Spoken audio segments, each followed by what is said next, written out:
ABC 7 News reporter Amma Dates is here now with more. Amma. Carolyn, for those who couldn't sit in on the Supreme Court's historic debate, there was an opportunity tonight to hear excerpts of what the justices said and talk about what's likely to happen next.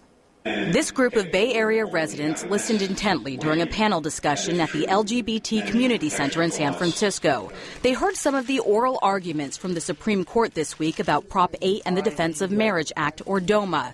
Experts then gave their take on what was said. Matt Coles is the Deputy National Legal Director for the American Civil Liberties Union. I think there's a very good chance that the court is going to strike DOMA down. I don't think it's going to be in a sweeping, ringing ruling, but I think there's a very good chance the court will strike DOMA down.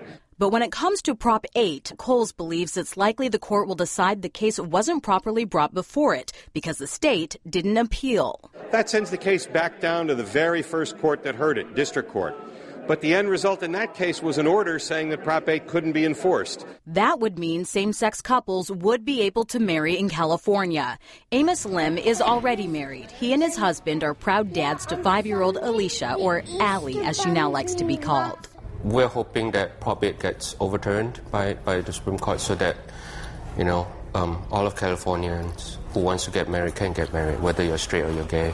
He's optimistic about a favorable outcome, but will press forward with the fight for equality regardless. There are now 9 states that allow you to get married.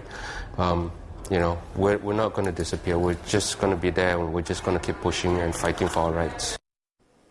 Now, the Supreme Court is expected to issue a ruling in both cases by June. Now, we know what's happening is historic, but to give it a little perspective, a woman tonight told me it's a little scary to know that the Supreme Court is about to decide whether she is equal. Dan. Interesting. All right, Amma, thanks very much.